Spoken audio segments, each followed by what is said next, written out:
Assalamualaikum mga kababayan ko dyan sa Middle East, sa mga kapwa ko OFW, yung Kinside. Sa ngayon, bago po natin pag-usapan, isa muna dyan subscribe at isang like sa akin channel. Alam niyo mga kababayan ko, nakapagtataka, ang sarap panoorin. Ito naman si Erwin Tolpo at si Rapi Tolpo, sinabi niya yung witness ng prosecution sablay na daw na sablay ang kanilang mga investigasyon. Parang hindi yata hindi magkakatugma. Kaya nanggigigil ang dalawang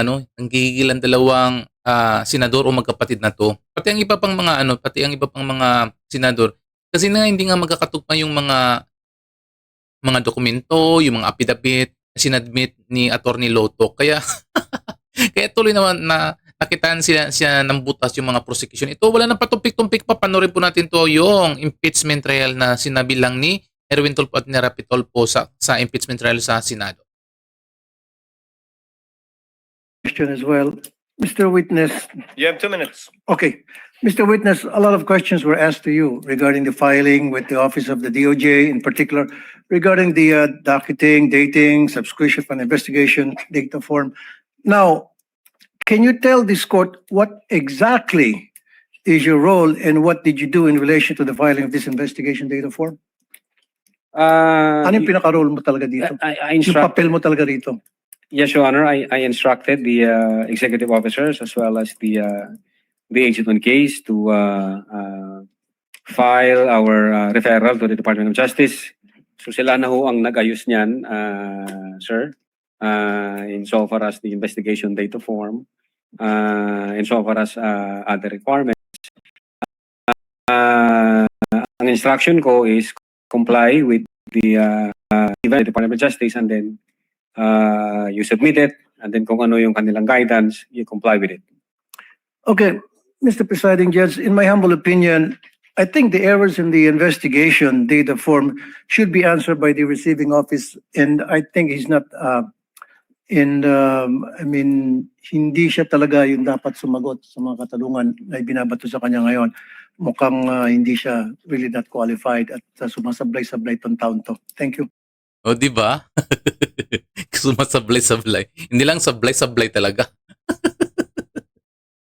Kasi nga sa totoo lang, minadali nila talaga yung yung mga kaso na pinail doon sa DOJ, kung saan pa nila sinadmit para ma-file lang kay BP Sara at pailan si BP Sara ng kaso ng inciting to sedition pati grave threats. Kaya ngayon tuloy yung testigo. Attorney pa naman yan. Noted. Senator Judge Erwin Tulfo, thereafter Senator Judge Alan Cayetano.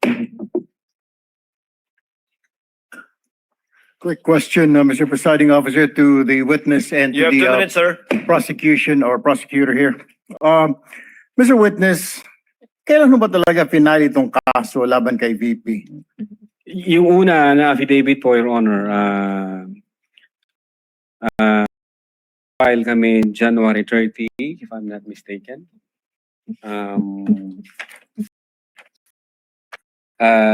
Taon po, anong taon? 2025, sir. 2025. And then nag-require po ang Department of Justice ng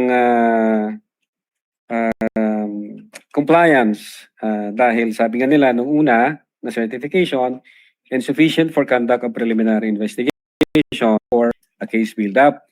Now, ang ginawa po namin, kinumply po namin yung kanilang mga requirements. And then, come 11 February 2025, niresubmit po namin yung aming investigation. Nasaan na po itong kaso? Isampa na po ba ng DOJ o hindi pa? I think ongoing po ang preliminary investigation. 1 year, preliminary. 1 year, over 1 year. January to January is 1, February, March, April, May, June, July. Is that normal for the DOJ to conduct a preliminary? Saan ka nakakita ng preliminary investigation? Lampas-lampas na isang taon, wala pa rin nangyayari. Tapos sabi ni Attorney Lotok yung witness ongoing. So obvious talaga minandali minandali nila talaga yung pagbigay ng mga affidavit yun sa Justice Committee, yung sa representative para idiin masyado si BP Sara sa kanyang impeachment. Ang lupit niya ni Erwin Tonto. Parang, tanong niya parang mga ano, no? Parang pangkanto lang. Ano yan? 1 year? 2 months? Normal ba yun? About over a year, Mr. Witness. Di ko po masasagot, sir. Hindi Sorry ninyo po. masagot. Sa Could it be, hindi po kayo nagtatanong sa kanila, Sir, ano problema? Bakit hindi po pa naisasampa sa korte yung aming isinampang kaso dito sa inyo? Hindi ko kayo nagtataka? Ang alam ko, sir, Your Honor No, po, hindi kayo nagtanong po sa kanila kung bakit? May kulang pa po ba DOJ? Ano pong kakulangan? Pag ang referral po, Your Honor, is nasa DOJ na, hands off na ho kami doon. Sila ho ang magde-decide noon kung paano nila ipoprocess yung dokumento. Kaya nga, hindi po kayo nagtataka. Hindi kaya, sir, dito sa mga nakita po natin mga ebidensya rito, mukhang sablay-sablay, parang minadali ho ninyo. Ay kaya, Di ba? So dito talaga mas malupit kay Erwin Tonto. Sablay-sablay talaga. Parang minadali talaga. Bad trip na si ano eh. Bad trip na si attorney. Parang gusto nang umiyak. Pinagkaisa ng dalawang tolpo si ano. Si attorney Lotok. Which is totoo naman eh. Tignan mo sa susunod na ano, na bahagi na sasabihin ni Erwin Tolpo. Yung kanyang sinabihan yung attorney na ng prosecution. problema ho tayo sa mga korte natin na i-dismiss sa mga kaso dahil kulang ang mga dokumento at parang minadali. But nevertheless, you don't have to answer me that. Let me direct my question now to the prosecutors. Mr. Prosecutor, ito po mga Tignan mo. Dahil wala siyang masagot, wala siyang makuha na sagot sa witness dahil nga nakikita niya sablay-sablay talagang sinasabi. Yung kanyang sinabihan si ano na eh, yung attorney ng prosecution na kung di na raw chine-check yung mga affidavit, yung mga dokumento. Di ba nakakahiya? Nakakahiya. Magpipresent kayo dyan sablay-sablay. ebidensya na nakita ho natin, hindi pa ninyo ni-review na may mga nakita, hindi nyo nakita itong inconsistencies. Doon nga po sa sinasabi ng defense na pinirmahan, sinubscribe, pero mas maaga yung ika nga pagtanggap. Your Honor, as to whether we perused that, Your Honor, please. Unfortunately, we were not party to the preparation of this. No, but this was a Ito si ano, si attorney, si Ligutan. Super suporta. Siyempre, susuportahan niya kahit mali-mali. Pero nakakaawa si attorney.